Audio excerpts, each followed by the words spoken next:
Uncle Rizzo lets me watch as he kills people. My Uncle Rizzo is a dangerous man. He would grab me by the neck and lift me up close to his face, and he would say, "Hey, Kenny, I'm a dangerous man. I've killed people, hundreds of them." He would take me to places where he killed. The hunting grounds, he'd call them. "This is where I kill 'em, Kenny," he would say. "You just wait and see." He wasn't really my uncle, I think. We weren't related in any way, but he found me on the street, and he told me to call him Uncle Rizzo.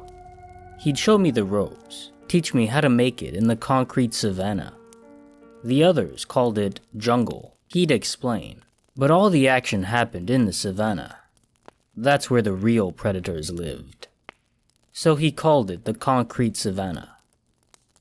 I'm not sure how old I am, but Uncle Rizzo told me I look 8, so we just decided on that. I was 9 the first time I saw Uncle Rizzo kill a person. He told me to hide and just watch how he did it. So I did. I peered through a hole in the wall as Uncle Rizzo cut that lady's throat and let her bleed out on the ground. "Did you see it, Kenny?" he asked. "Did you watch?" And I told him I did. He patted me on the head and smiled. "Good lad," he said. "You'll be a dangerous man too, someday." I don't remember much before my Uncle Rizzo found me. He said my mother was probably a whore and my father a man named John, and that they didn't want me. So they put me on the street. I had friends that would give me food, Mad Hedda and Railway Jonah, but they just died one day, and I had to find food myself. The pigs picked me up a few times, but I slipped away from them. They would usually beat people like me. Uncle Rizzo found me in the park sometime later. He used to hunt there, but he'd switch it up to avoid getting caught, so it was his last hunt there for a while. I was sleeping under a bush when I heard the screams. In the park, people used to scream all the time, so it didn't bother me none, but I was curious anyway. I saw Uncle Rizzo all covered in blood, standing over the body of a dead man. He noticed me right away and told me to keep my fucking mouth shut, or else he'd cut off my face. I just said that I would, and asked if he had any food.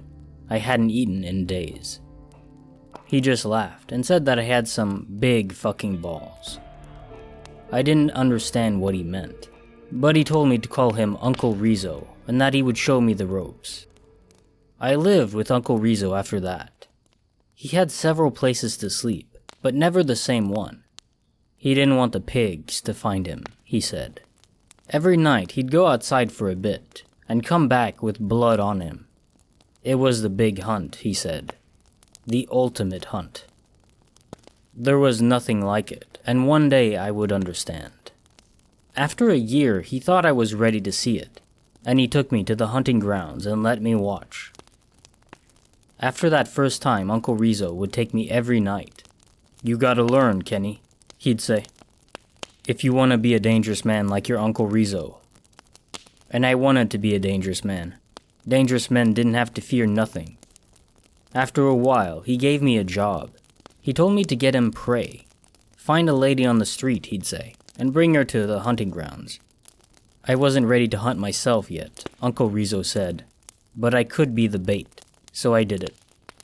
I'd ask a lady if she could help me with something. Sometimes my father was hurt, and sometimes my mother was hurt, and sometimes my brother was hurt. They would always come. They didn't like when people were hurt. Uncle Rizzo would wait until I came with the lady, and he'd cut her throat right there. No screams, no fight. It was the perfect setup, he'd say. We could do this forever, without the pigs ever knowing. Uncle Rizzo taught me how to read and write. It was important, he'd say, because you needed to always be a step ahead of them, the pigs. And to do that, you had to read the news, and sometimes you would send the news a letter, just to throw them off the scent, Uncle Rizzo said. Fame wasn't important. Fame got you caught and killed in the chair, he said. We would move to new cities. Uncle Rizzo always had somewhere to stay. and he always had the hunting grounds. After a while, he started thinking we needed to come up with something new. The pigs were sniffing around, looking for a man and a kid, and it was too dangerous now. He just told me to watch for a little while, until he came up with a new plan. I told him that maybe I was ready to hunt. "No fucking way, Kenny," he said. "You ain't ready yet. You ain't dangerous like me." We moved a few more cities, just to be sure. Uncle Rizzo was going days without hunting, and it made him mad. He'd lift me up by the neck and say, "Hey Kenny, I'm a dangerous man. I will kill you if you don't fucking listen." And he'd throw me down the stairs. Sometimes he'd beat me if I didn't listen. One time he stabbed me in the shoulder, and he also cut off the tip of my ear. I needed to calm him down before he killed me too. Whenever he hunted, Uncle Rizzo would be nice to me again. He would sometimes teach me how to cut properly, and he would let me do it on the dead body so I could understand it better. I didn't like it that much, but I couldn't tell him that. He had a real temper when people talked to him the wrong way. I would spend hours cutting into the throat of the bodies, until there really wasn't much left to cut. But then came the days and weeks without hunting. The pigs were closing in, Uncle Rizzo said, and it was all my fault. I was a kid and people noticed kids. If it wasn't for me, he said, they wouldn't know shit. I got mad at him and told him that I didn't like cutting people up like that. That I thought it was stupid and that he was stupid. He got real angry and broke my arm just like that. I was lucky to be alive, Uncle Rizzo said. He could have killed me a long time ago. My arm took weeks to heal, and I never felt the same, really. It was all bent and strange looking. We moved a few cities over, where the pigs weren't sniffing around yet, and we got back to hunting regularly again. Uncle Rizzo felt much better, he said, and he told me that I should never talk to him like that again, or else he would fucking cut off my face next time. I told him that I wouldn't. Uncle Rizzo told me a few nights later that I would never be ready as he were. That I would never be a dangerous man. I told him to fuck off, and I laughed at him. He wasn't that dangerous, I told him. He only killed people smaller than himself. I had killed people much, much bigger than me. Plenty of them, I said. He told me to fucking keep my fucking mouth shut and stop lying. "You've never killed anyone, Kenny," he shouted. "You're a fucking kid." He didn't notice the blue lights lighting up the street. "You're a fucking boy, Kenny. A fucking child. You'll die a little boy and never be a dangerous man like me." He tried to cut me, but I got away from him. He never saw the pigs sneaking up on him. He screamed like a little boy when they took him away. I laughed when I saw his face.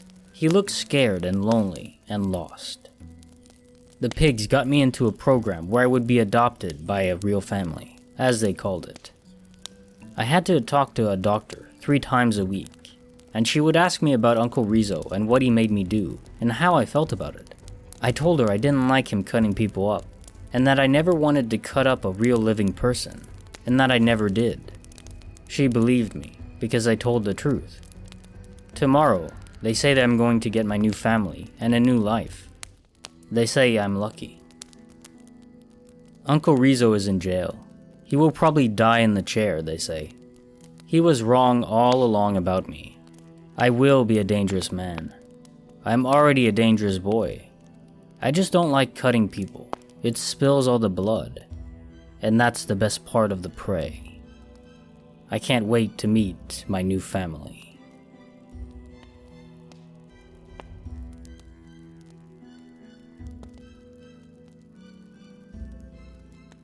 This is Kinetic Symphony. If you've enjoyed this narrated story, please subscribe and like the video to help me grow. Thank you.